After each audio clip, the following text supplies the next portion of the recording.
얘들이 키가 다 커.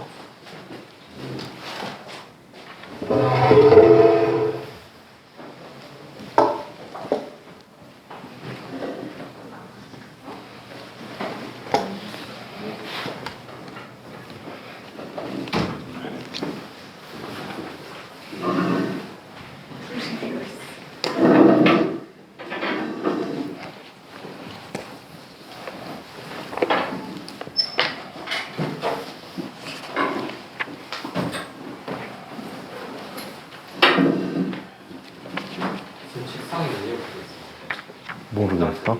분리시키는 거 뭐라고? 원장쌤이 붙어앉지 말라고 한 명 들어가라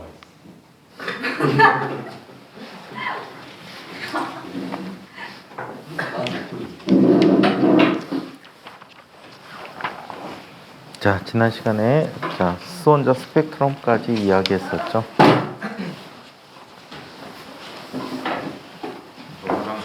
네네. 자, 그러면 우리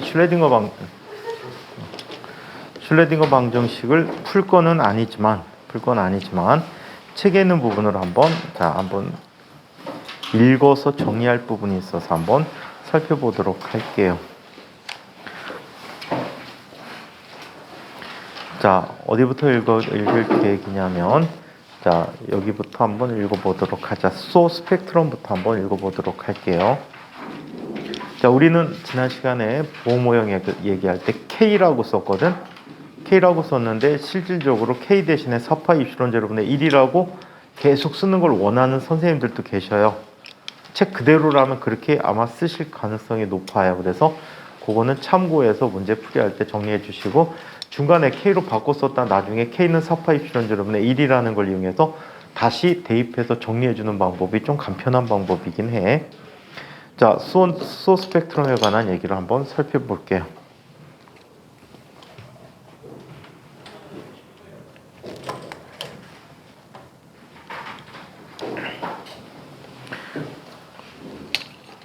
자, 그림 39-18. 자, 다음 바닥에 있는 그림입니다. 자, 큰 그림이죠. 자, 이 그림에서 식 34에서 여러 가지 n값을 대입하여 얻은 에너지 준위들을 표시한 것이다. 가장 낮은 에너지 준위, 즉 n이 1인 준위가 수소 원자의 바닥 상태이다. 이보다 높은 에너지 준위들은 가장 간단한 포텐셜 우물에서 배운 바와 같이 들뜬 상태들이다. 하지만 약간의 차이점이 있다. 첫 번째 이전에는 그림 39-3 또 39-9처럼 에너지 값들이 양수였는데 이번에는 음수다. 자, 무한 포텐셜 우물에서는 양수 값들을 가졌었죠. 자, 두 번째, 높은 에너지 준위로 갈수록 에너지 준위 사이의 간격이 좁아진다. 전에는 n제곱의 비례이기 때문에 넓어졌죠. 세 번째, 가장 높은 에너지 준위, 즉 n이 무한대일 때 그때 에너지는 0이다. 자, 원래는 무한대로 발산했었죠. 에너지가 이 무한대가 0보다 크면 전자와 양성자는 더 이상 묶여있지 않게 된다. 즉 수소원자를 이룰 수가 없다. 자, 그림 18-A 첫 번째 그림에서 에너지가 양수인 영역은 자, 그림 39-9에서 양자화되지 않은 영역에 해당한다. 얘는 양자화되어 있지 않아 바깥쪽에 나와 있다는 얘기지. 자, 또 식 36에서 주어지는 파장의 빛을 흡수하거나 방출함으로써 수원자는 양자화된 두 에너지 준위 사이를 오갈 수 있다. 그러한 파장은 분광기로 측정을 할 때 선으로 나타나므로 선이라고 부르기도 한다. 따라서 수소원자는 흡수선, 방출선이라고 하는 스펙트럼들을 가질 수 있다. 이러한 선들의 집합을 가시광선 영역의 선들과 마찬가지로 수소원자 스펙트럼이라고 부르게 된다. 계열, 위쪽으로의 전이가 시작되는 준위나 아래쪽으로의 전이가 끝나는 준위에 따라 수소원자들의 계열로 무리를 지을 수가 있다.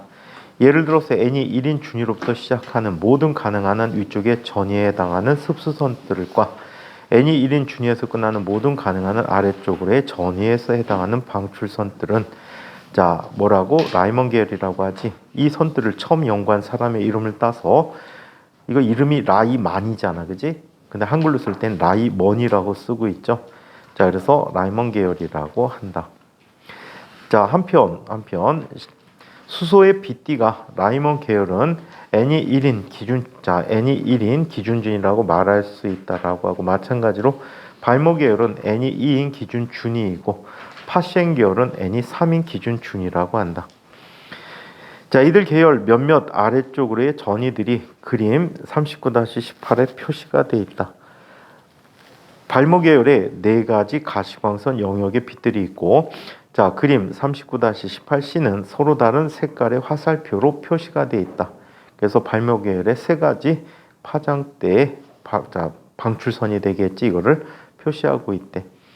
자, 서로 다른 색깔로 표시되어 있고, 자, 이 중에 가장 짧은 화살표, n이 2인 준위에서 n이 1인 준위로 나타내는 가장 짧은 전위를 얘기하는데, 이때 에너지가 가장 작은 에너지를 방출하는 거지. 그래서 파장이 가장 깁니다. 발모 계열에서 전자의 최소 에너지 변화와 최소 에너지의 광자 방출을 수반하는 양자띠 전이라고 해. 자, 양자띠에서 방출되는 빛은 빨간색이라고 한다. 전이라고 내내 표시해놓고 또 양자띠이라는 표현으로 또 중복해서 표현해주고 있어. 또한 n이 2인 준위에서 n이 4인 준위로 가는 다음 전이는, 자, 이보다 길어서 광자의 에너지는 더 크고 방출되는 빛의 파장이 짧아서 녹색이 된다. 셋째, 넷째, 그리고 다섯째 화살표들은 보다 더 긴 전이와 짧은 파장을 나타내준다. 다섯 번째 전이의 경우 방출된 빛이 자외선이 되지 n이 7 이상인 경우야. 자, 7인 경우지. 여기서는 우리 눈에는 보이지 않는다. 계열의 한계, 기준 준위와 양자수 n이 무한대인 최상위 준위 사이의 양자띠에 의해 생기는 선을, 자, 우리는 계열 한계라고 한다. 따라서 계열 한계는 해당 계열의 파장이 가장 짧은 값이다. 무한대로 전이하는 경우야. 만일 전자가 그림 39-18에서 표시된 양자화되지 않은 영역으로 양자띠을 하였다면 전자는 더 이상 갇힌 상태가 아니고 이온화시켜 버리는 거지. 33식에 의해서 에너지가 결정되지 않는다. 즉, 수원자가 이온화된 것이고 전자는 쿨롱 힘이 미칠 수 없는 먼 거리로 이동하게 될 것이다. 계열의 한계보다 더 짧은 파장의 빛을 흡수하면 원자가 이온화하게 된다. 자, 자유롭게 된 전자는 운동 에너지 K, 자, 이 값이 이번에 램비 제곱을 갖는데, 얘는 비상대론적인 경우에, 자, 대해서 요식을 쓸 수 있는 경우가 되겠지. 자, 한편 수원자의 양자수에 대해서 얘기해 보자. 수원자의 양자수는 단일 양자수 n으로 나타낼 수 있으나 각 상태를 기술하는 파동함수는 전자가 움직일 수 있는 3차원에 해당하는 3개의 양자수를 필요로 한다. 이들 세 양자수의 이름 및 가질 수 있는 값들은, 자, 표 39-2에 나타내줬다. 주양자수, 궤도양자수를 부양자수라고도 하지, 궤도 자기양자수라고 하는데 보통 자기양자수라고도 해줄 수 있지. 자, 그래서 이 세 개의 양자수를 이야기한다. 자, 양자수 N, L, ML 또는 MS도 있지. 스핀 양자수가 있어. 궤도 스핀 양자수가 원래 이름이야. 근데 흔히 줄여서 스핀 양자수라고 불러주고 있죠. 그래서 이 S까지 또 MS까지 얘기해 줄 수 있어. 이 각 조합은 특정 양자 상태의 파동함수를 나타내 준다. 양자수 N은 주양자수라고 부르며 에너지에 대한, 자, 식 39-33에 나타나 있다. 에너지 준위에 대해서 나타나는 N값이 바로 주양자수야. 궤도 양자수 L은 양자 상태에 관련된 가군동량의 크기를 나타내는 척도가 된다. 가군동량도 양자화되어 있다라고 가정했었지. 자, 그래서 이렇게 얘기하고, 또 궤도 자기 양자수 ML이 있는데 각 운동량의 벡터 방향을 표시한다. 우리 오비탈의 배향을 의미해준다라고 얘기해줬지. 자, 표 39-2에 열거된 수원자가 갖는 양자수들에 대한 값들에 대한 제한은 임의로 정해진 것이 아니고 슐레딩거 방정식도 나오는데 3차원 슐레딩거 방정식이 도입돼서 나오거든. 근데 여기까지 우리가 다루기가 힘들기 때문에, 자, 소개도 안 하고 있습니다. 바닥 상태 n이 1인, 자, 영역에 대해서 L이 0과 ML이 0으로 제한되어 있다. 즉 바닥 상태에 있는 수소원자의, 자, 수원자는 보호 모형에서, 자, 식 39-23에서 예측되지 않은 가운동량이 0인 상태가 돼버렸다고 한다. 수원자의 바닥 상태의 파동 함수들을 한번 얘기해 보자. 3차원 슐레딩거 방정식의 풀이를 규격화하여 수원자의 바닥 상태에 대한 파동수를 나타내주면 파동함수를 나타내면 다음과 같다. 푸사의 얼의 의존하는 값으로 루트 파이 곱하기 a의 2분의 세제곱, 여기서 a라는 것은 보호 반지름이 돼버리고 이것분의 익스포넨셜 a분의 마이너스 얼이라고 해서 이게 바닥 상태에서 파동함수라고 하며 a는 보호 반지름이다. 0.529 옹스트롱이 되지. 이 반지름은 수소원자의 유효 반지름으로 받아들여지고 있으며 원자의 크기를 포함하여 다른 상황에서도 편리한 길이 단위로 쓰이게 된다. 자, 다른 파동함수와 마찬가지로 식 39-39에서 푸사의 얼은 물리적 의미가 푸사의 제곱에만 있으며 이는 전자가 검출될 확률 밀도 함수라고 한다. 구체적으로 푸사의 제곱 dv라는 것은 원자 중심으로부터 반지름이 어린 위치에 있는 미소 부피 dv 속에 있는 전자가 검출될 확률이라고 한다. 반지름 얼에 있는 부피가 dv 내에 전자가 검출될 확률은 푸사의 제곱 곱하기 미소 부피 dv다. 푸사의 제곱은 얼에만 의존하므로 부피 요소 dv는 반지름이 얼과 얼 플러스 d얼인 두 동심원의 구 껍질 사이의 부피라고 할 수 있다. 즉 부피 요소 dv라는 녀석은 이 책에서는 그냥 4파이 얼제곱 구면에 대한 d얼의 변화량을 곱해준 값으로 표현했어. 4파이 얼제곱 곱하기 d얼이라고 표현했다. 여기에서 4파이 얼제곱은 안쪽 공껍질의 표면적이고 d얼은 두 공껍질 사이의 거리가 돼버린다. 따라서 39, 30, 40, 41식을 결합하면 전자가 반지름이 얼에서 얼 플러스 d얼 사이에 전자가 검출될 확률은 푸사의 제곱 dv가 되고 얘는 a 세제곱분의 4 곱하기 익스포넨셜 마이너스 a분의 2얼 곱하기 얼제곱 d얼이라고 쓴다. 부피 확률 밀도에서 푸사의 제곱 dv 대신에 지름 확률 밀도 p얼을 사용하면 검출 확률을 나타내기가 훨씬 더 편리하다. 지름 확률 밀도 p얼이라는 것은 다음과 같이 선형 밀도 함수이다. 반지름 얼에서 지름 확률 밀도 곱하기 반지름의 너비 dv, 지름의 너비 dv. 자, 그리고 반지름 얼에 있는 부피 확률 밀도 푸사의 제곱 곱하기 미소 부피 dv가 된다. 그래서 다음과 같다. p얼 d얼은 여기서 위치기 좀 잘못된 것 같아. 지름 너비가 dv가 아니고 d얼이라고 써야 될 것 같아. 그죠? 구조상.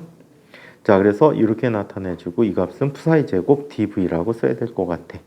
자, 39-42식에서 푸사의 제곱 dv의 식을 대신 대입하게 되면 p얼이라는 것은 a 세제곱분의 4 곱하기 얼제곱 익스포넨셜 마이너스 2얼이라고 쓸 수 있다. 이게 지름 확률 밀도이고 수소원자의 바닥 상태를 뜻해준다. 이건 양자역학을 실제 배워야지 풀 수 있는 식이야. 단순히 그냥 소개만 해놨는데 혹시 학교에서 선생님이 이 수업을 나가시게 되면 선생님이 이 부분은 다시 한번 해드릴게. 근데 아마 일반 물리를 처음 가르치시면은 안 하실 수도 있고 양자역학 책을 갖다가 꼼꼼하시면 다 양자역학을 풀어주실 수 있는데 시험 문제는 못 내. 풀 수 있는 방법이 별로 없어서 그래. 자, 바닥 상태의 전자를 임의의 두 반지름, 얼1과 얼2 사이에, 즉 반지름 얼1의 구껍질과 반지름 얼2인 다른 껍질, 다름이 아니고 다른 껍질 사이에서 발견될 확률을 구하면 39-44를 두 반지름 사이에서 적분하면 된다. 그래서 얼1과 얼2 사이에서 발견될 확률은 인테그랄 0에서 무한대까지 p얼 d얼이고 이 값이 1이 돼버렸다라고 합니다. 자, 만일 전자를 찾는 반지름 영역 델타 얼이 충분히 작아서 이 영역에서 p얼이 변하지 않는다라고 한다면 45식에 있는 p얼 델타 얼의 곱을 같게 놓을 수 있고 p는 델타 얼의 중심에서 구한 값이라고 표현해 줄 수 있다. 위치가 바뀌어도 달라지지 않으니까. 자, 그리고 이것도 역시 0에서 무한대까지 얼에 대해서 규격화하게 되면 1이라는 값을 갖게 된다. 자, 이 식은 정상적인 수원자에서 전자가 핵 주위 어디엔가 반드시 있어야 한다는 뜻이다. 자, 그림 39-19에서 수평축 위에 삼각형 표시는 원점으로부터 보호 반지름만큼 떨어진 곳에 있다. 이 그림에서 수원자의 바닥 상태에서의 전자가 원자의 중심으로부터 대략 보호 반지름에 해당하는 거리에서 발견될 확률이 가장 높다는 걸 얘기해주고 있다. 가장 높은 상태가 보호 반지름일 때야. 그래서 수원자의 유호 반지름이 되겠지. 자, 그림 39-19는 태양 주위의 궤도를 따라 행성이 돌고 있듯이 원자에서 전자가 핵 주위를 궤도를 그릴 것이라는 일반적인 생각과는 전혀 다르게 된다. 보호의 가정이 틀렸고 러더포드의 가정도 틀렸다는 거지. 자, 이런 일반적인 생각이 사실은 잘못된 것이다. 자, 그림 19에서 수원자가 바닥 상태일 때 전자가 어떤 위치에 있을지를 잘 보여준다라고 합니다. 자, 그래서 수소원자가 존재할 확률을 지름에 대한 확률로 표시해 준 값이야. 이거 우리가 잘 알고 있는 S 오비탈, S1 S 오비탈의 모양과 똑같아. 그죠? S1 오비탈의 모양과 똑같이 표현됩니다. 자, 이런저런 위치에 언제 전자가 도착하는가 하는 질문은 적절하지 않고 이런저런 위치에 작은 부피 안에 전자가 발견될 확률이 얼마인가 라는 질문이 적절하다. 또 그림 39-20은 파동함수의 확률적 특성과 수소원자의 바닥 상태에 대한 상징적인 모형이다. 점그림이라고 했는데 이거 뭐라고 표현해야 돼? 전자 그룹 모형이라고 표현하는 게 옳겠지. 전자 그룹 모형이라고 보는 게 옳지. 이 상태에 있는 수소원자는 경계가 불분명하고 궤적이라는 것이 없는 뿌연 공 모양이다. 원자보다 작은 입자들이 이런 확률적인 형태를 갖는다는 것이 양자역학에 익숙하지 않은 사람에게는 어리둥절하게 느껴질 수도 있다. 자, 흔히 사람들은 전자가 매우 작은 알사탕과 같아서 어떤 시간에 어떤 위치에 있고 잘 정의된 경로를 따라 움직일 것이라고 상상한다. 하지만 원자보다 작은 입자들은 전자를 포함해서 절대로 그런 행동을 하지 않는다. 여러분들 학교 배지가 잘못됐다. 학교 배지에 원자 핵이 지구로 표시되어 있고 주변에 전자가 돌고 있잖아. 그쵸? 잘못된 모형을 형상화시켰구나. 근데 흔히 이 모형 그냥 막 써. 엄청나게 많이 쓰지. 심지어는 이거 미국 항공우주협회에서도 이 모형을 써. 항공우주협회도 이 모형을 써서 표시해주고 있어요. 옛날에 이런 적이 있다. 대학원 졸업하고 막 유학 준비할 때인데 그때 뭐가 있었냐면 대전에서 엑스포가 있었어요. 대전에서 엑스포가 있는데 학교 졸업한 선배가 자기네가 엑스포에 뭘 출품한대. 그래갖고 그 부분을 도와달래. 부스를 운영하고 그거에 대한 행사에 참여해갖고 여러 가지 행사 계획이 있으니까 그거를 도와달래. 뭐 나와갖고 영어로 소개하거나 이런 걸 도와달래. 그래갖고 뭐예요? 근데 옛날에 이제 학교에다가 놓고 간 명함이 있더라고. 보니까 약자로 돼 있고 그 우주 마크가 그 원자핵 마크가 있는 거야. 그래갖고 이게 뭐지? 뭐 우주와 관계된 무슨 사업을 하나? 하고 일단 한번 내가 면접 보러 간 게 아니고 내가 그 선배를 면접 보러 갔어. 친한 선배가 아니라서 면접 보러 간 순간에 완전히 시겁했다. 왜 시겁했는지 아니? 모형은 진짜 이렇게 생겼어. 막 여기 뭐 해놨고 뭐 영어로 써놓은 거야. 그 약자로 썼어. 영문 약자로 지금도 기억 안 난다. 뭐라고 썼어. 그리고 뭐 CEO 누구 해갖고 이름 붙여놓은 거야. 전화번호하고. 근데 사무실이 이태원에 있대. 이태원에 사무실 쓸만한 게 없을 텐데. 이건 주로 뭐 강남이나 지방에 있어야 되는데. 해갖고 갔어. 갔는데 왜 시겁했는지 아니? 갔더니 회의 중이래. 엑스포 관련해갖고 자기네 팀 회의, 이제 부서별 회의를 하고 있대. 그래갖고 그런가 보다 그러고 밖에서 기다렸어. 근데 구조가 되게 이상해. 딱 들어갔는데 엄청 큰 창고 비슷한 건물인데 엄청나게 넓어. 넓은데 계단을 타고 쭉 올라갔어. 올라갔는데 복도가 엄청나게 길어. 그리고 이때 끝에 사무실들이 있더라고. 여기 앉아갖고 회의를 하는 거야. 근데 좀 사무실 이거 엑스포 출품하기에는 사람이 별로 없는 것 같아. 그래갖고 뭐지 하고 가갖고 외덕분 누굽니다 하고 인사하고 이제 나중에 하는데 시겁했어. 뭔지 아니? 마크는 이건데 에어로빅 한국 연맹이래. 그래갖고 자기네 에어로빅 해갖고 거기 나가갖고 춤추고 할 거라고 그거를 와갖고 소개하고 안내하고 이런 걸 도와달라는 거야. 엑스포 기간 동안 3달 정도. 그래갖고 예? 그리고 그냥 기겁하고 왔어. 근데 여기 있는 동안에 뭐 여기서 이제 일반인들을 에어로빅 가르치지 않고 전국에 있는 자기네 가맹점 강사들을 에어로빅을 가르치더라고. 그래갖고 저 사람은 에어로빅 하는 사람이다. 여기에 회의한다고 앉아 있었는데 거의 1시간 정도 앉아 있었거든. 사람들이 들락달락 막 보니까 이 사람들이 뭐구나, 에어로빅 하는 사람이구나 라는 걸 알게 됐어. 걸음걸이가 좀 특이하고요, 체형이 좀 틀려. 힙업대가 공댕이가 볼록해. 그래갖고 막 지나가다가 비슷한 체형을 가진 사람 있지. 막 지나가다가 비슷한 체형 가진 사람 딱 보면 주변 막 찾아보면 어딘가 에어로빅 가르치는 학원이 있어. 그래갖고 마크 아무거나 다 쓰는구나. 이걸 그때 깨달았지.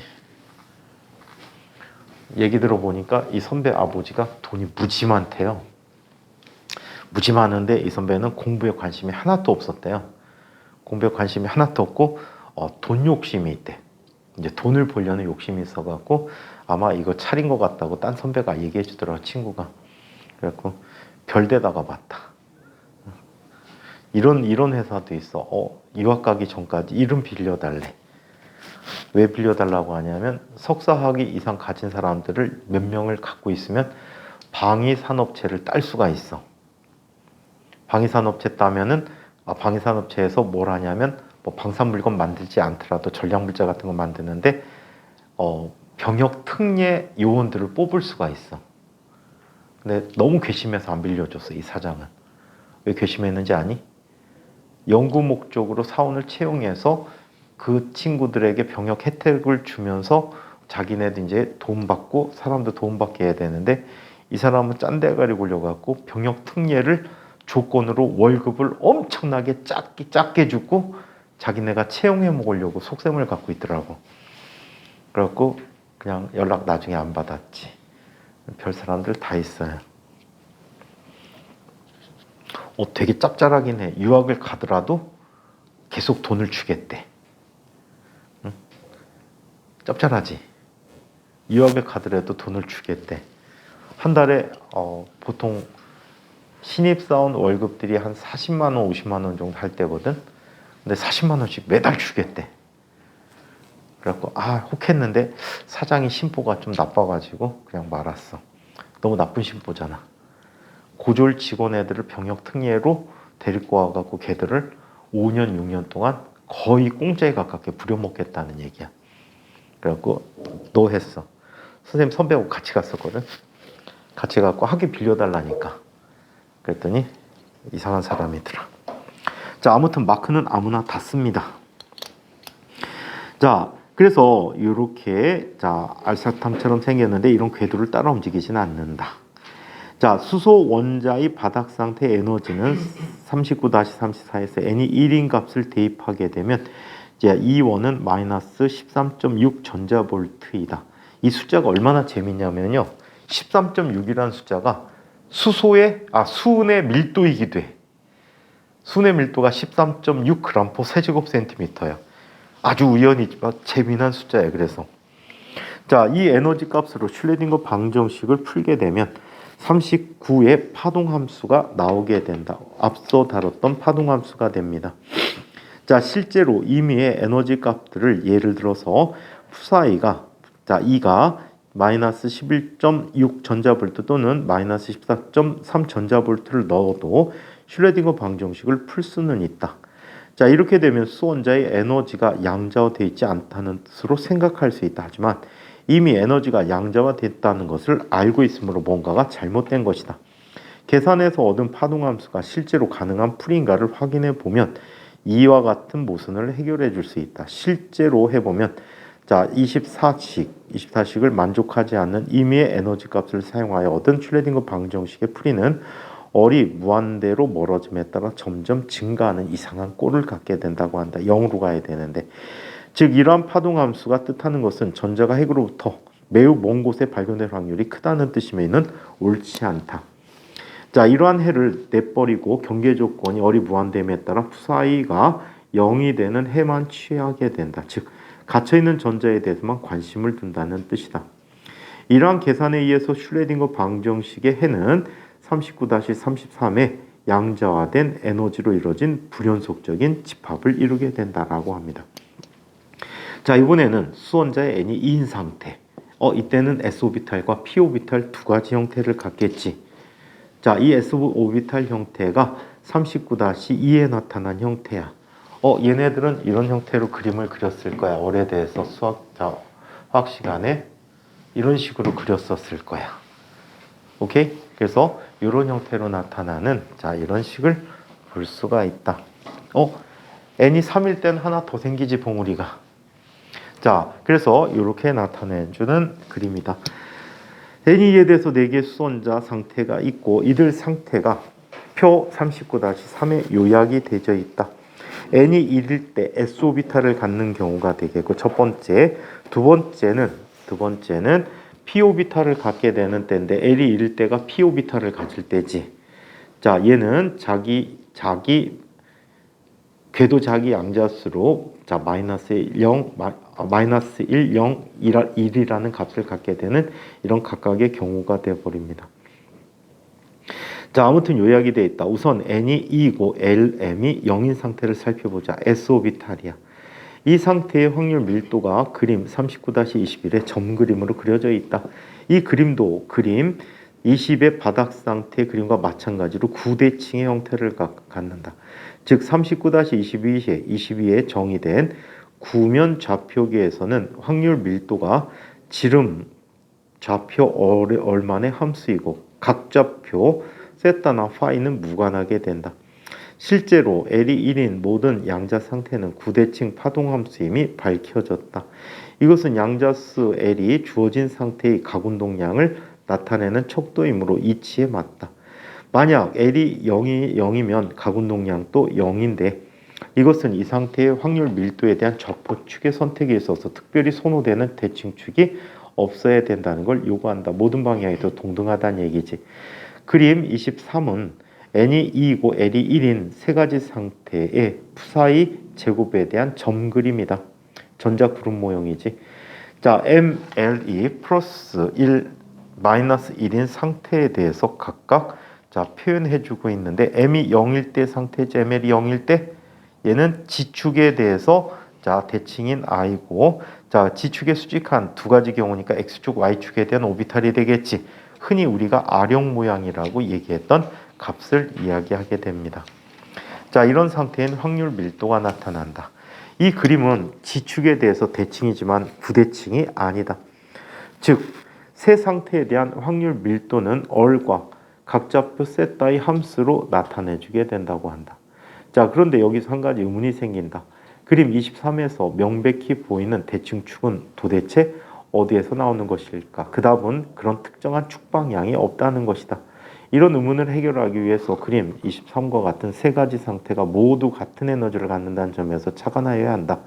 주어진 상태의 에너지는 주양자수 n에만 의존하고 L이나 ML에는 무관하다.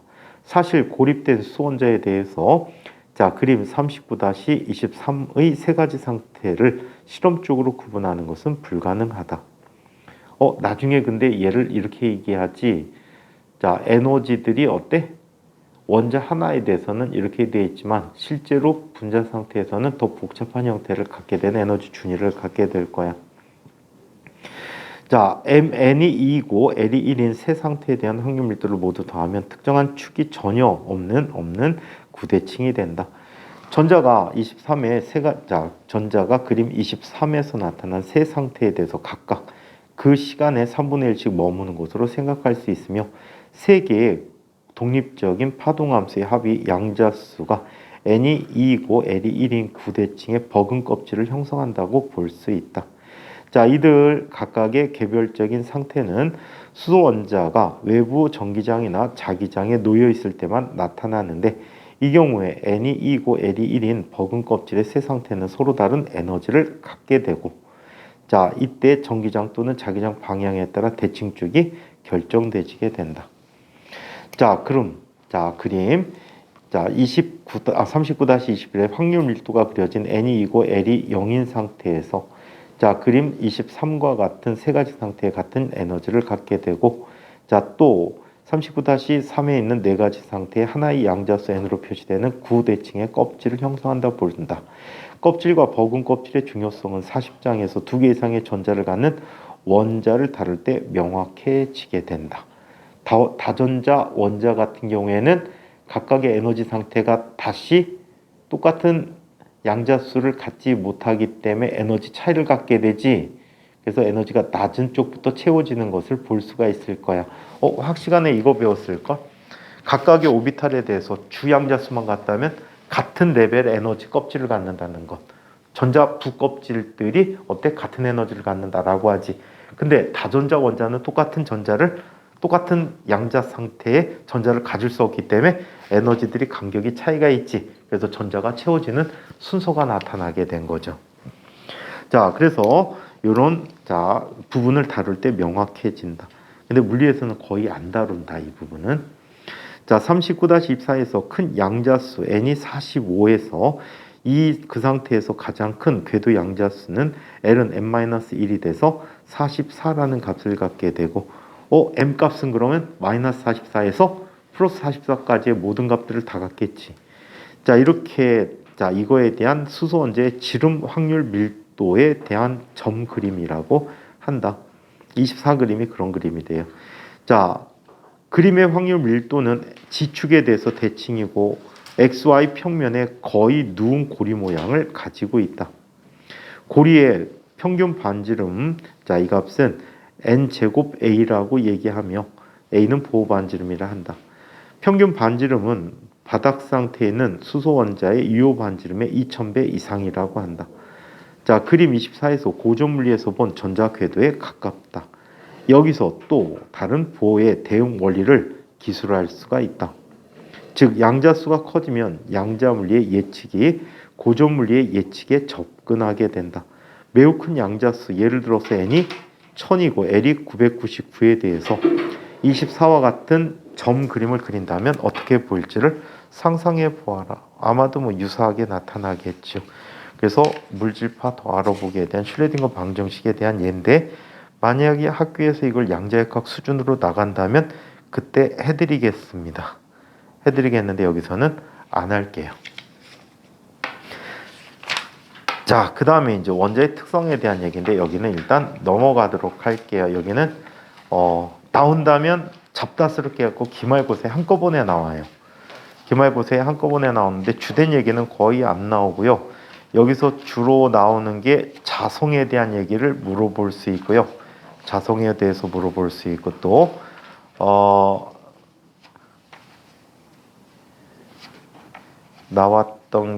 나올 만한 게 주기율표는 거의 안 내고요. X선에 대해서, 특성 X선에 대해서 나올 수 있고요. 특성 X선에 대해서 나올 수 있고, 이걸 통해서 모듈이 원소 주기율표가 만들어지는 것, 그 과정이 나올 수 있고, 레이저의 특징 4가지가 있거든. 레이저의 특징 4가지는 엄청나게 잘 나오고요. 에너지 전이를 통해서 레이저가 발진되는 원리에서 용어에 관한 말들이 나와요. 자, 레이저라는 게 유도 방출에 의한 빛의 증폭이라는 말이 레이저라는 말을 주게 되는 원말이거든. 그래서 요 얘기들이 간혹 물어볼 수 있고요. 그 뒤쪽 얘기는 고체에 대해서는 그냥 에너지 띠 이론에 대해서 다루는 얘기들이 기말 때 나올 수 있고, 피엔 접합 다이오드나 트랜지스터 부분이 나올 수 있는데 모두 기말 영역이라 지금은 안 하고요. 그 다음에 핵 물리라는 부분들을 다뤄줄 수 있는데, 핵 변환 관계에 대한 얘기들도 역시 보통 기말 시험이니까 그때 다루기로 하고, 자, 그러면 앞부분에 이어서 자기장 쪽을 먼저 들어가도록 할게요. 자, 지난 시간에 우리 회로 이론까지 했지요. 회로 이론까지 했어요. 자, 오늘은 전류가 만드는 자기장이라는 얘기들을 먼저 살펴보고 가도록 하겠습니다. 29장입니다.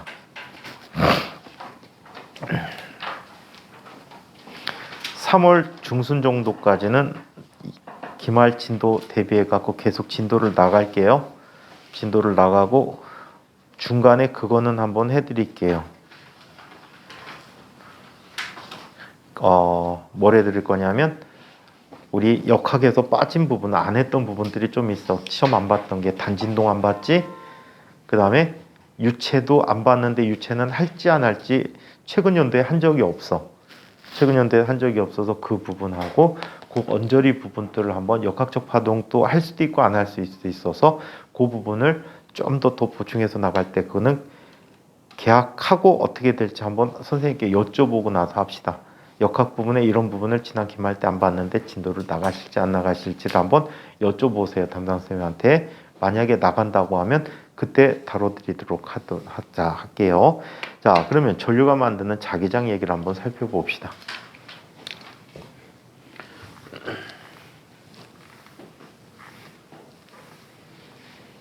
효준이 앞에서 자는 거야? 앞에 있으니까 뽀뽀해주기 좋다. 자, 전류가 만드는 자기장을 봅시다.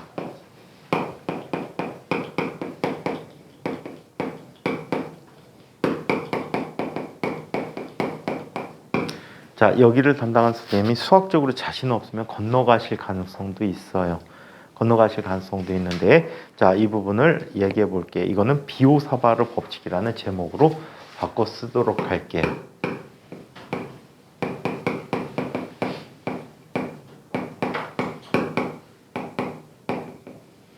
자, 비오사바르 법칙이라고 하는 법칙을 이용해서 한번 살펴보도록 하겠습니다. 자, 전류가 만드는 자기장 구하기.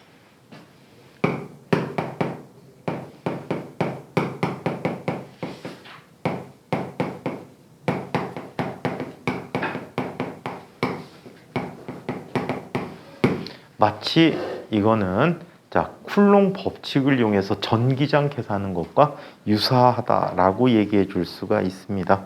자, 한번 볼게요. 여기에 이무에 전류가 흐르는 도선이 있다라고 얘기하자. 이 도선을 따라서 전류 I가 흐르고 있다라고 할게. 이 전류값 I는 스몰 I 썼으니까 우리도 스몰 I 쓸까? 이 전류값 I는 스칼라예요. 변하지 않는 값이고 스칼라라고 얘기해 줄게. 자, 이때 이 부분에 의한 전류 요소 부분이 있거든요. 자, 얘를 DL이라고 해서 그 요소의 방향까지 얘기해 주자. 전류가 사실은 방향을 갖고 있지만 전류는 도선을 따라서 전류가 흐를 뿐이지. 그래서 전류가 흐르는 방향을 도선이 나타내는 벡터 방향으로 표시를 해주게 되어 있어요. 전류 자체는 스칼라고 가끔가다 좀 책을 허접하게 만든 물리책이 있어. 국내 교수들이 집필한 한 명 정도가 집필한 경우가 가장 많은데 좀 허접하게 나온 책들이 있어.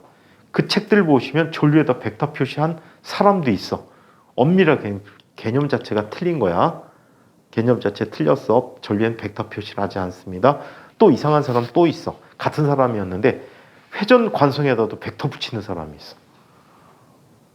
회전 관성에 벡터 안 붙여. 그 다음에 I가 들어간 식들은 대개 스칼라 방정식들이야.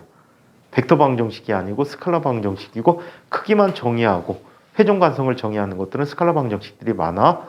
그래서 사용할 때 상당히 조심해야 됩니다. 자, 그러면 여기 DL이 있다라고 하는데 이 전하로부터 이 전류요소로부터 거리가 얼마큼 떨어진 곳에서의 자기장을 묻는데 여기선 방향까지 중요하지. 방향까지 중요해. 이 자식은 바로 비오사바르 법칙을 통해서 정의를 하고 있어. 비오사바르 법칙에서 다음과 같이 정의합니다. dB라고 하는 값은요. 자, dB라는 값은 4파이분의 뮤 제로 곱하기 얼 제곱분의 IDL 크로스 얼 해시라고 한다. 이걸 비오사바르 법칙이라고 정의를 해요. 쿨룽 법칙에서 dE가 4파이 입실론 제로분의 1 곱하기 얼 제곱분의 dQ라고 썼던 식과 유사한 식이야. 자, 얘는 실제 쓰임새가 좀 불편해. 실제 쓰임새가 대체로 불편하기 때문에 얘를 자 이렇게 표현해주고 있어요. dB라는 녀석은 4파이분의 뮤 제로 곱하기 똑같은 얘기야. 얼 세제곱분의 IDL 크로스 얼 벡터라고 해. 자, 왜냐하면 단위 벡터 얼 벡터라는 값은 얼의 크기분의 얼 벡터로 쓰기 때문에 이 식을 쓰면 돼. 오케이? 얘하고 대응하는 식은 유사한 식은 어떤 식이라고? dE라는 식이 D라는 값이 4파이 입실론 제로분의 1 곱하기 얼 제곱분의 dQ의 얼 해시라고 쓰는 식과 유사한 식이다라는 거야. 오케이? 자, 그렇다면 비오사바르 법칙을 통해서 나타나는 전류를 한번 계산해 보자. 이걸 통해서 계산할 수 있는 건 딱 3개야.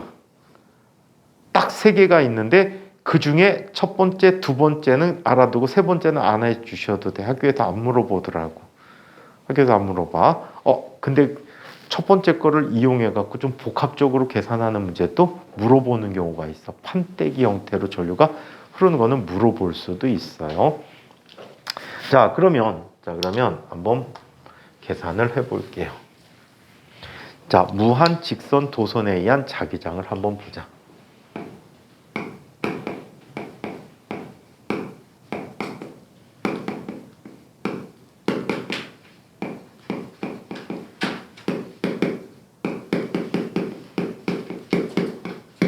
무한 직선 도선에 의한 자기장을 얘기해 볼게요.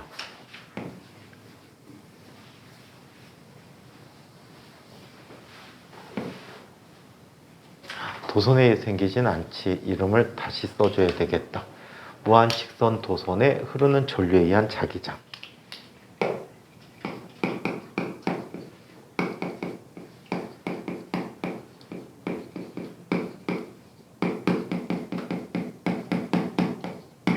자, 이렇게 표현하는 게 맞겠죠. 자, 그러면 어떻게 나타나는지 봅시다. 이쪽이 자, 기준축이라고 얘기하자. 이 축을 무슨 축이라고 할까? X축이라고 할게. X축에서 자, 원점 O에서 X축까지의 거리가 얼마큼 떨어져 있다라고 할까? 얼마큼 떨어져 있다라고 하자. 얼마큼 떨어져 있을 때 이곳에서의 흐르는 전류를 I라고 얘기했을 때 이 전류의 I에 의한 자기장을 구해볼 거야. 자, 그러면 저거와 마찬가지로 어떤 전류 요소에 의한 자기장을 봐야 되겠지. 자, 이때 요 길이를 DL이라고 해야 되는데 DL은 DG라고 써줄 수가 있어. 즉 DL이라는 자 벡터는 DGK 해시라고 쓰게 돼. DGK 해시라 한다. 자, 한편 여기로부터의 거리를 G라고 얘기할게. G라고 하고 자, 요 녀석은 이 위치로부터 이곳까지 위치 벡터를 U 벡터라고 하자. 여기 어를 먼저 선점해서 썼으니까. 자, 여기 어리라고 먼저 선점해서 썼으니까 얘를 U 벡터라고 하자. 그럼 U라는 벡터는 자, 이 벡터와 이 벡터를 합성한 값이 되겠지. 이 축을 Z축이라고 하고 이쪽을 X축이라고 했어. 방위를 표시해주면 이쪽이 X방향, G방향, 그리고 들어가는 방향이 Y방향이다라고 얘기해 줄 수가 있다고. 자, 그러면 U 벡터는 어떤 벡터가 돼버리지?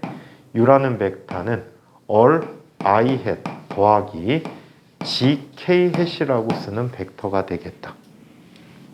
그래서 이 두 가지를 갖고 비오사바르 법칙을 변형시켜 줄 수가 있어요. 자, 그러면 dB라는 값은 밑에 있는 식이 유용하다라고 했지? 밑에 식을 써보도록 할게. 4파이 분의 뮤 제로 곱하기 4파이 분의 뮤 제로 곱하기 자, U 세제곱분의 자, I dg k hat 크로스 all I hat 더하기 gk hat이라고 써줄 수가 있어요. 자, 여기서 k 크로스 i는 누가 돼? j가 돼버리고 또 k 크로스 k라는 값은 0이 돼버리겠지. 맞아요? 0이 돼버릴 테니까 얘는 다음과 같이 바꿔서 그릴 수가 있다. 4파이분의 뮤 제로 곱하기 4파이분의 뮤 제로 곱하기 u 세제곱 대신에 all 제곱 플러스 g 제곱의 2분의 3승분의 i 곱하기 dg 곱하기 all j 해시라고 써줄 수가 있대. 즉 이 위치에서는 들어가는 방향에 자기장 dp를 갖는다는 뜻이 되겠지. 오케이? 주위치에서 들어가는 방향을 가지니까 굳이 지금부터는 방향을 계산하지 않아도 될 것 같아. 그래서 b의 크기를 한번 계산해 봤어. b라고 하는 녀석은 인테그럴 db야. 자, 얘는 z에 대해서 변화되니까 z는 마이너스 무한대에서 무한대까지의 값이지. 얘는 4파이분의 뮤 제로 i all이라는 값을 빼낼 거야. 이거 곱하기 이게 되네. all 제곱 플러스 g 제곱의 2분의 3승분의 dg가 돼버렸어. 이거 우리 지난 시간에 했던 적분 같아. 여기를 세타라고 썼을 때 g라는 값을 치환해 줄 수 있지. g는 all 탄젠트 세타라고 쓸 수 있어. all 탄젠트 세타라고 쓰고. 자, 그리고 dg라는 값은 all 세크 제곱 세타 d 세타라고 쓸 수 있겠지. 그쵸? 자, 이와 같이 나타내 줄 수 있고, 적분 구간은 마이너스 무한대가 되면 자, 여기 세타 값이 얼마가 돼? 마이너스 2분의 파이에서 무한대가 됐을 때 2분의 파이가 되겠지. 자, 이렇게 치환을 해주게 되면 얘는 다음과 같이 나타내 줍니다. 얘는 4파이 분의 뮤 제로 i all 곱하기 인테그럴 얘는 마이너스 2분의 파이에서 2분의 파이까지. 얘는 all 세제곱으로 빠져나오고 1 플러스 탄젠트 제곱 세타. 자, 얘 2분의 3승분의 all 곱하기 세크 제곱 세타 d 세타가 되었습니다. 그쵸?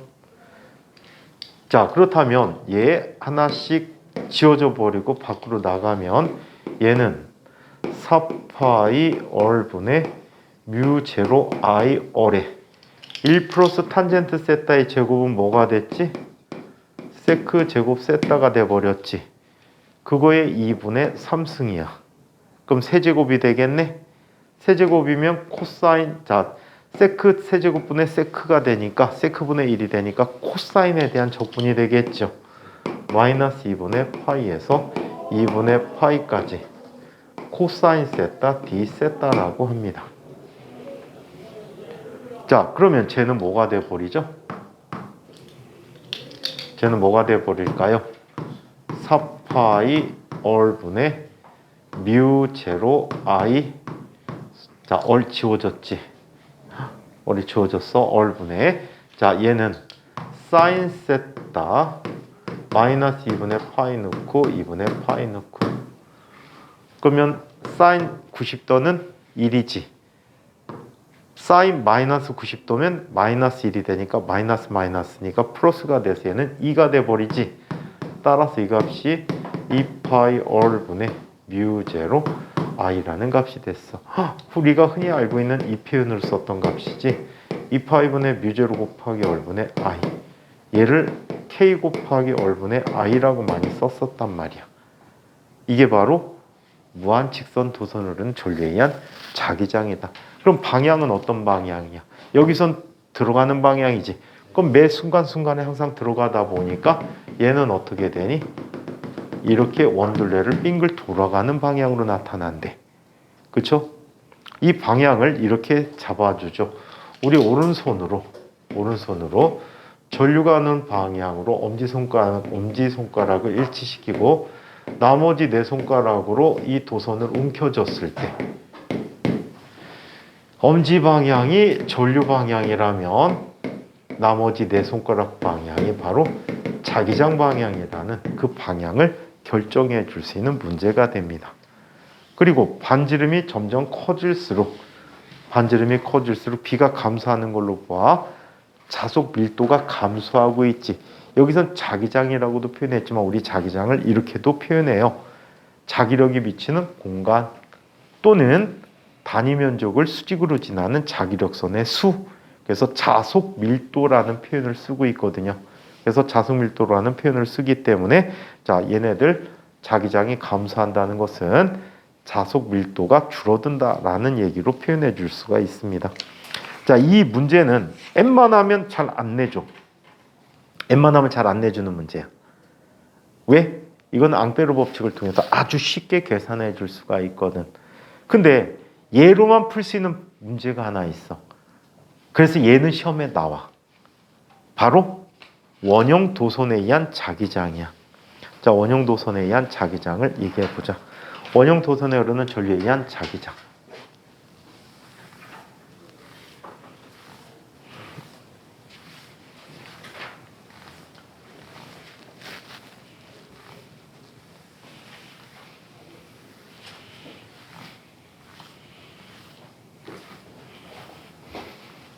자, 원형 전류에 의한 원형 도선에 흐르는 전류에 의한 자기장.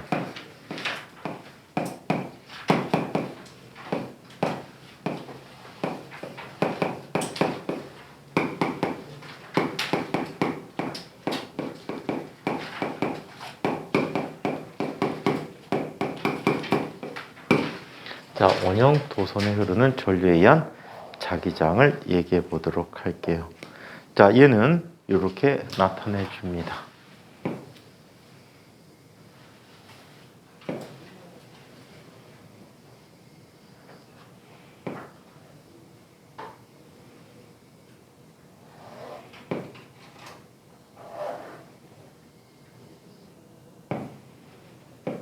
자, 이 원형 도선의 반지름을 라지 어리라고 하자. 라지 어리고 이 중심으로부터 얼마큼 떨어진 곳에 x만큼 떨어진 곳에서의 자기장을 한번 계산해 보기로 하자. 이때 전류가 이쪽 방향으로 흐른다라고 해. 오케이? 얘를 단면 그림으로 그리면 이렇게 그려줄 수가 있어. 정면에서 바라보면 이렇게 돼 있고요. 자, 이쪽에서는 전류가 지금 나오는 방향의 전류고요. 이쪽에서는 지금 들어가는 방향의 전류를 갖는다라고 합니다. 이때 이쪽 중심축에서의 자기장을 얘기하자는 얘기야. 오케이? 똑같이 중복해서 한번 그려볼게. 얘가 이해하기 빠르니까 이렇게 얘기할게. 여기 X인 점에서의 자기장을 물어봤는데 이 위치에서의 지금 위치 벡터를 U라고 얘기해 볼게.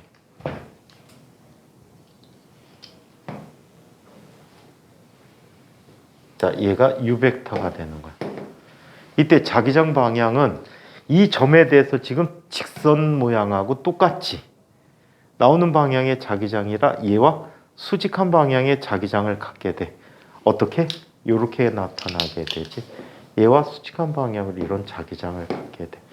이게 dB가 돼버립니다. 자, 그걸 염두에 두고 여기에서의 자기장 보죠.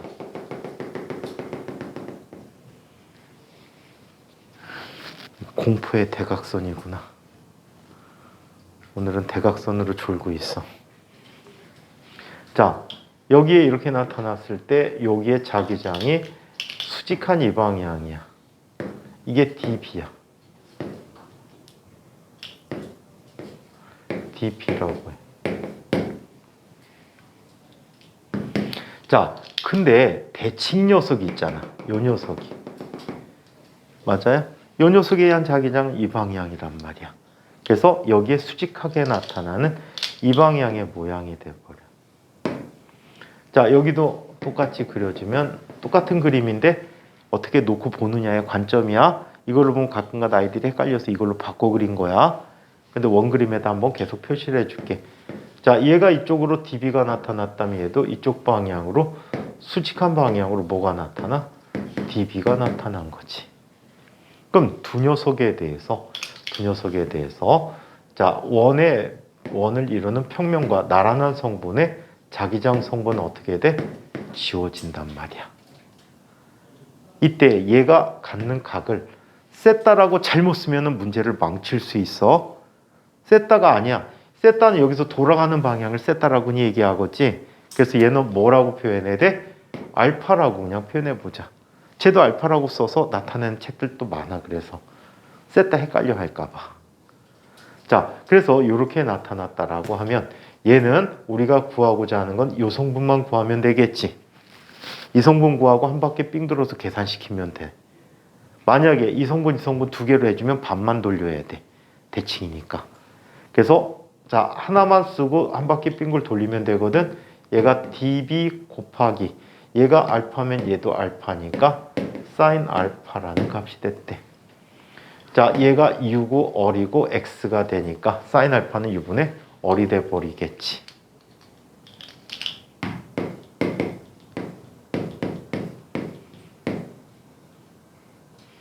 자, 이렇게 나타났겠지. 자, 그러면 자, 이 식을 이용해서 자기장을 한번 계산해 보도록 하자. 자, 여기서 조심할 게 하나 있으니까 잘 볼게. 얘는 비오사바로 법칙의 원 정의 갖고 계산해 주는 게 편해.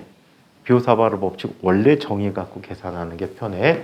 얘는 원래 비오사바로 법칙에서 4파이분의 뮤 제로 곱하기 뭐가 됩니까?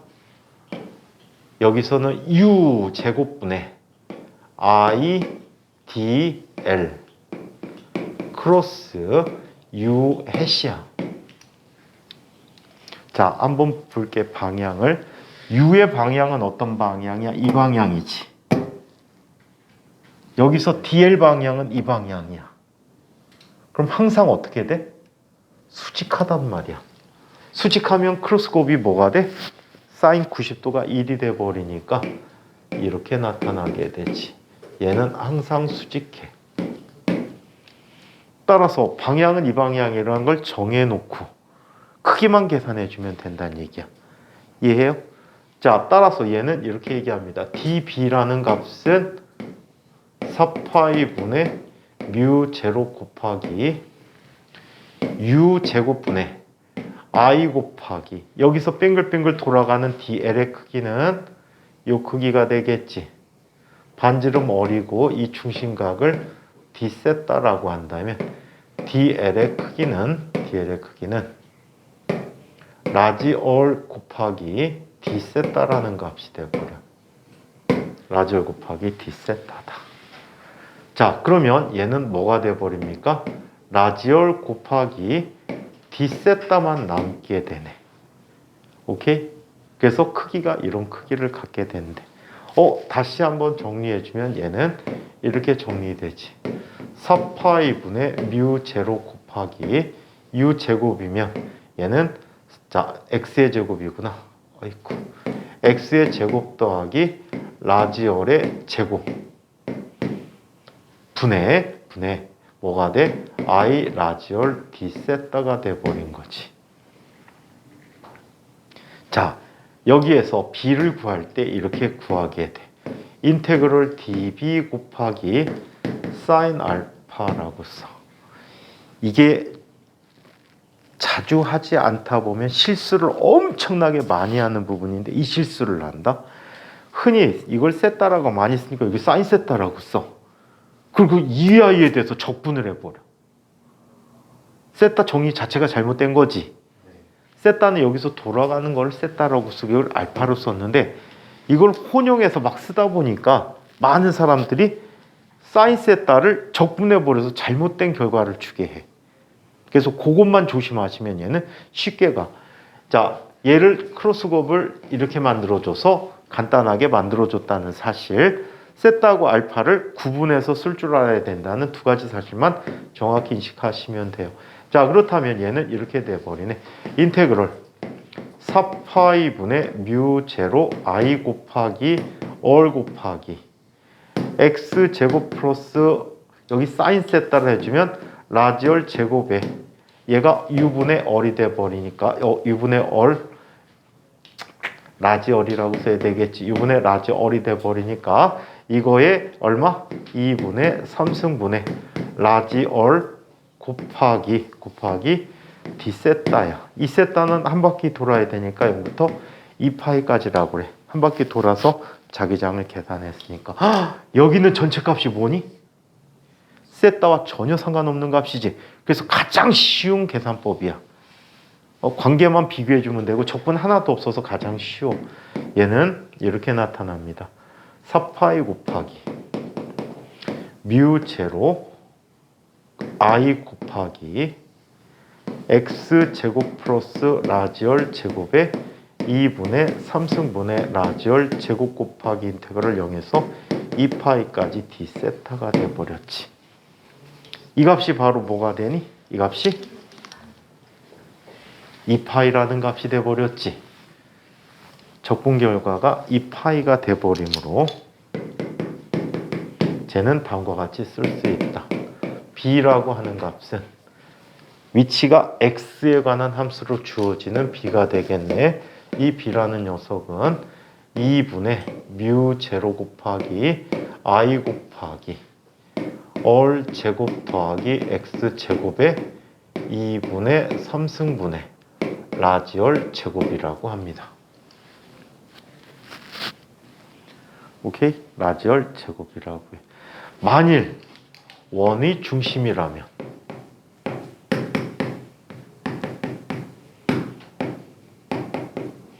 얘는 x가 0이어야겠지.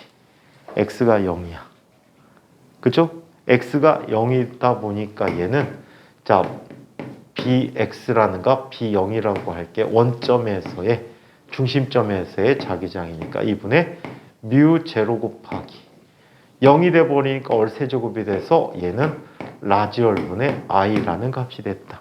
흔히 k 프라임 곱하기 얼분의 i라고 썼던 그 값이 돼버리는 거야. 자, 그래서 이게 원의 중심에서의 자기장 값이 됐습니다. 자, 이번에는 자, 그러다 보니까 얘는 손으로 감아질 때 엄지 방향이 자기장 방향, N극 방향이 되는 거지. 오케이? 그리고 반지름이 작을수록 더 큰 값을 갖는다라고 하는데 아주 독특하게 솔레노이드를 얘를 이용해서 풀어줄 수가 있어요. 무한 솔레노이드에 흐르는 전류에 의한 자기장도 계산해 보도록 할게요.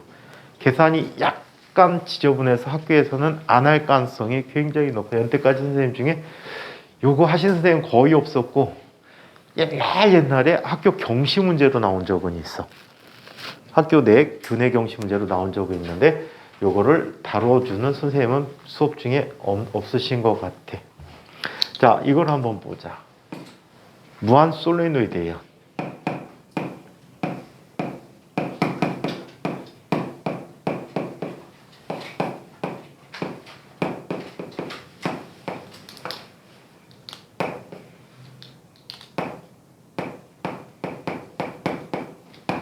무한 솔레노이드에 흐르는 전류에 의한 자기장.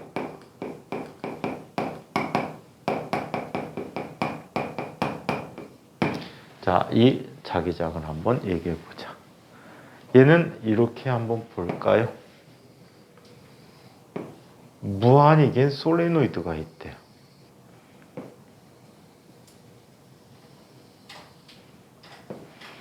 무한대. 얘는 단위 길이당 가문수가 n번이고요. 자, 여기에는 지금 뭐가 흐른대? 전류가 i만큼 흐른대. 엄청나게 많은 도선들이 있는 거야. 오케이? 자, 이걸 한번 얘기해 보자. 여기에 위쪽 방향을 Z 방향이라고 얘기할게. 지방향으로 이렇게 나가는 이 부분에 대해서 한번 살펴보자. 이 두께를 DG라고 얘기할게. 오케이? DG에 지금 전류가 여러 겹으로 흐르는 거야. 그렇다면 이곳에 흐르는 전류의 세기는 얼마가 될까? 얘는 한 가닥에 I가 흐르고 있거든. 오케이? 한 가닥에 I가 흐르고 있으면 DG라는 두께에는 얼마의 전류가 흐를까? 이걸 DI라고 할게. 얘는 I 곱하기 N 곱하기 DG가 돼버립니다. 오케이? 단위 길이당 감은 수야. 오케이?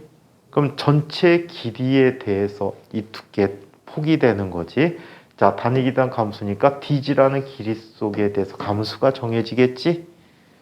그거 곱하기 I가 되는 거야. 그래서 이게 DI라고 합니다. 자, 한편 이 점으로부터 지금 우리가 궁금해하는 거는 한 점까지야. 얘가 G라는 값이 돼 버리겠지. 오케이? G라고 이야기하는 이 위치를 한번 얘기해 볼게. 이 위치에서의 자기장을 계산해 보제. 자, 이 위치의 자기장을 DG라고 한다면, DB라고 한다면 얘는 다음과 같은 자기장을 갖게 될 겁니다. DB라고 하는 녀석은 당연히 방향 윗방향이지. 전류가 이렇게 흐르니까 윗방향에 자기장을 갖게 될 텐데, DB라고 하는 녀석은 자, 좀 전에 얘기했던 I가 이 I잖아. 그지? 요 I. 그래서 얘는 2분의 뮤 제로 I 곱하기 자, 쟤는 얼 제곱분의 얘 반지름을 라지 얼이라고 했어. 자, 얼 제곱 더하기 G 제곱에 몇 제곱이 되니? 2분의 3승분의 얼 제곱 곱하기 DI가 돼버린 거야. 얘를 활용해서 여기에 적극적으로 쓴 거야. 자, 그러면 얘는 2분의 뮤 제로 I 곱하기 얼 제곱 플러스 G 제곱에 2분의 3승분의 얼 제곱 곱하기 I 곱하기 N DG라고 써주게 되지.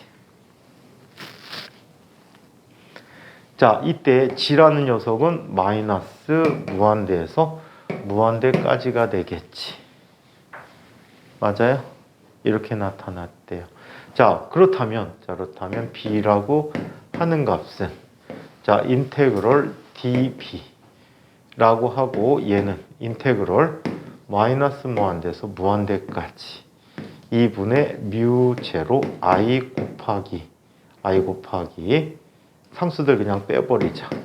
얼 제곱 곱하기 I 곱하기 N이라고 쓰고 얘는 얼 제곱 더하기 G 제곱에 2분의 3승분의 DG라고 쓰게 됐대. 오케이? 이렇게 쓰게 됐대요. 자, 이때 얘가 G고 얘가 얼이란 말이야. 오케이? 자, 이때 얘가 이루는 각을 요각도를 세타라고 해볼게. 오케이? 얘를 세타라고 했어. 그럼 엄청나게 무한대 가면 세타는 거의 뭐에 가까워질까? 90도에 가까워지겠지. 이쪽도 마찬가지. 그래서 얘는 다음과 같이 정리해 줄 수가 있어. 상수들 다 나가. 2분의 뮤 제로 곱하기 I 곱하기 얼 제곱 곱하기 I N 곱하기 인테그럴 마이너스 무한대에서 무한대까지. 자, 이것도 그냥 일단 써준 다음에 치환하자. 얘는 얼 제곱 플러스 G 제곱에 2분의 3승분의 DG야. 자, 여기서 G라고 하는 값은 라지얼의 탄젠트 세타라고 이야기하고 DG라는 값은 얼 곱하기 세크 제곱 세타 D 세타라고 하고 적분 구간은 마이너스 2분의 파이에서 2분의 파이까지라고 한다.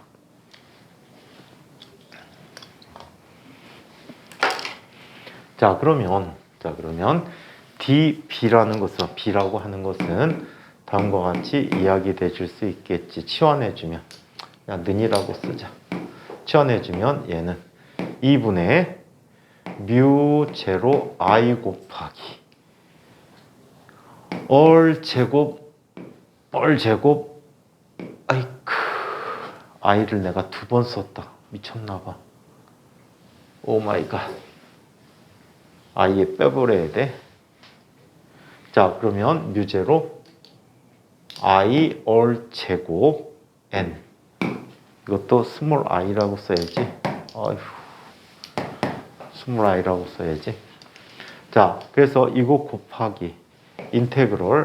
자, 얘는 마이너스 2분의 파이에서 2분의 파이까지. 얘는 얼 세제곱 곱하기 1 플러스 탄젠트 세타의 제곱의 2분의 3승분의 얼 곱하기 세크 제곱 세타 d 세타라고 쓸 수가 있었대. 그러면 얼 세제곱 얼 제곱 지워졌지. 자, 그리고 정리해주면 얘는 다음과 같아. 2분의 뮤 제로 i n 곱하기 인테그럴 마이너스 2분의 파이에서 2분의 파이까지. 얘가 세크 세제곱이 돼버리지. 세크 세제곱분의 세크 제곱이니까 세크분의 1이 돼버려서 코사인 세타 d 세타가 돼버리고요. 아까 했던 계산이구나. 2분의 뮤 제로 i n 곱하기 사인 세타 마이너스 2분의 파이에서 2분의 파이까지다. 따라서 이 결과가 2가 되니까 얘는 뮤 제로 ni라는 값이 돼버렸다라고 해. 그래서 비오사바르 법칙을 이용해서 무한 솔레노이드의 내부에서의 자기장 세기를 이렇게 구할 수가 있다라고 합니다. 근데 이거는 시험에 못 내줘. 경시에는 나오더라. 학교 경시에 나오는데 솔레노이드 보통 일반적으로 앙페르 법칙을 주로 많이 쓰기 때문에 앙페르 법칙을 기억해 두는 게 훨씬 더 도움이 클 것 같아요. 자, 그러면 자, 일부 자기장 얘기가 나올 때는 어떻게 하게 될까요? 자, 만약에 이건 뭐 구체적인 얘기 다음 시간에 이야기할 텐데 호의 길이가 1부 나와 있대. 이렇게.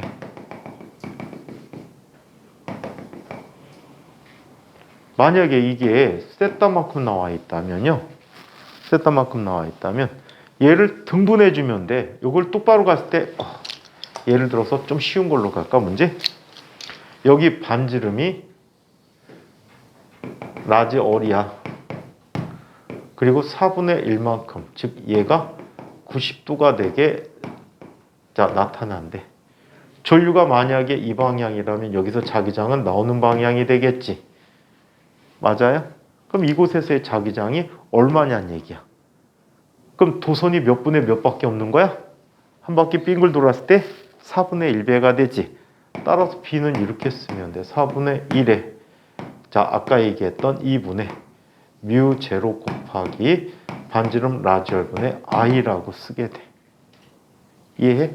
그래서 이게 작은 양으로 있을 때 값이 돼버려. 그럼 무한 솔레노이드에서 무한 도선에서 반쪽만 있을 때 무한대로 가버리고 얘는 이렇게 있대.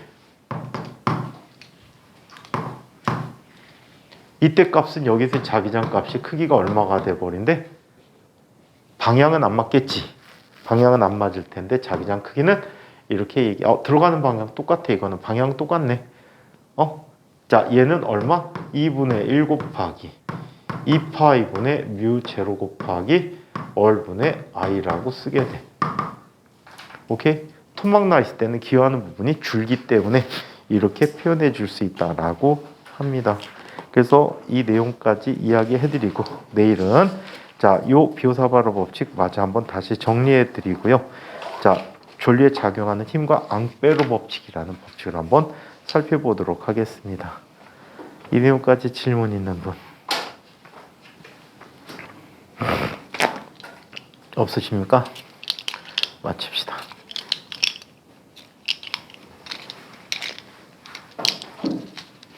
경선은 뭘 그렇게 맛있게